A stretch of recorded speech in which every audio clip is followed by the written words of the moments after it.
সবাই কেমন আছো? আশা করি সকলে খুবই ভালো আছো। তো আমিও ভালো আছি তোমাদের ভালোবাসা। তো যাই হোক, এখন সন্ধ্যা হয়ে গেছে।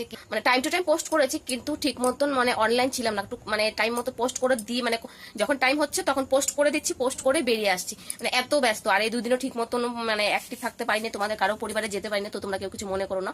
তো আবার হচ্ছে থাকবো অবশ্যই। তো এখন যেহেতু বাড়ি চলে এসেছি, মানে দুদিনের জন্য গিয়েছিলাম বড় ননদের বাড়িতে। মানে আমি আর আমার কর্তামশাই আজকে আসলাম, আর ননদের বর মানে রুম্পার বর, ছোট ননদের বর চলে এসেছি। আর বড় ননদের বাড়িতে গিয়েছিলাম। মানে সকালে আমি আপডেট দিয়ে মানে একটা পোস্ট করেছিলাম যে আমার কর্তামশাইয়ের জন্মদিন। তো জন্মদিন উপলক্ষে আজকে কিছুই করার মানে আয়োজন তো কিছুই করছি না। তো যাই হোক, ভোরবেলা উঠেই মানে ননদের বাড়ি থেকে ভোরবেলা বলতে 6টার সময় উঠেছি, উঠে দিয়ে 7টার সময় ওখান থেকে বেরিয়ে গেছি। বাড়িতে ঢুকতে ঢুকতে 9:30, হ্যাঁ 9:30 বেজে গেছে। তা আসার পথে একটু বাজার নিয়ে এসেছিলাম। তারপর ভাবলাম বাড়ি থেকে রান্না বান্না করতে হবে। তো দুদিন যেহেতু ছিলাম না, সবজি টবজি কিছুই ছিল না, তখন তোমাদেরকে বলিনি যে তোমাদেরকে তো বলাই হয়নি যে আমরা যাবো। তো হঠাৎ করেই প্ল্যান করেছি চলে যাবো। তাই ওখানে যাই হোক চলে গেছিলাম। তো ঘুরে আসলাম, দুদিন ছুটি কাটালাম, যেহেতু দুদিনের জন্য দোকানটাও বন্ধ ছিল।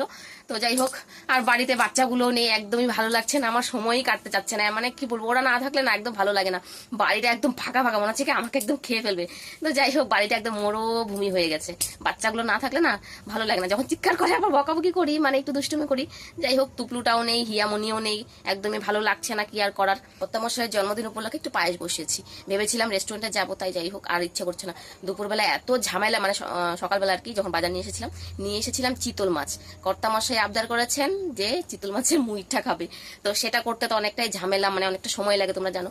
সেই মানে চিতল মাছের মুইঠা করতে আমার এতটা সময় লেগে গেছে, কাটা বেছে বেছে, উফ কি বলবো। সেই 10টার সময় রান্নাঘরে ঢুকেছি আমি, মানে 3:30 4টা বেজে গেছে। তারপর যাই হোক, আর ইচ্ছা করছে না এখন, মানে মনে বড্ড ক্লান্ত লাগছে। তো বললাম যে ঠিক আছে যাবো না, আর অন্যদিন নেক্সট ডে কখনো যাবো, কিন্তু মানে বাচ্চাগুলো আসার পরে কিছু খাবার অর্ডার করবো, তখন বাড়িতে সবাই মিলে খাবো। তো যাই হোক, কি আর করার। আর কর্তামশাইয়ের জন্মদিন উপলক্ষে যখন শ্বশুরমশাই বেঁচে ছিলেন, তখন শ্বশুরমশাই সবকিছু মানে যা যা করার আর কি মানে ছেলে জন্মদিনের জন্য সবকিছু করে রাখতো, নিয়ে আসতো। তো যেহেতু বাবা নেই এখন, আর এই বছরটা যেহেতু মাও বাড়িতে নেই, তো কে করে দিবে পায়েসটা, তাই ভাবলাম যে ঠিক আছে আমি একটু পায়েসটা করে দিই। তো বিকাশ জিনিস খেতে ভালোবাসে না, আমি মানে পায়েস টায়েস পছন্দ করে না। তো যাই হোক, ওই জন্য অল্প একটুই বসিয়েছি। আর বাড়িতে যেহেতু কেউ নেই, কে খাবে, আর আমারও খুব একটা ভালো লাগে না মিষ্টি জিনিস খেতে।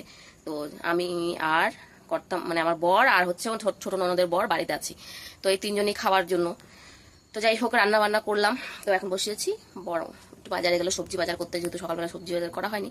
তো যাই হোক, কি আর করার, এই হচ্ছে কথা। আর তোমাদেরকে তো বলাই হয়নি, আমরা হঠাৎ করে চলে গেছিলাম বড় ননদের বাড়িতে, ভোরবেলা চলে গেছিলাম, আবার ভোরবেলায় আবার বাড়িতে ঢুকলাম, বেরিয়ে এসেছি।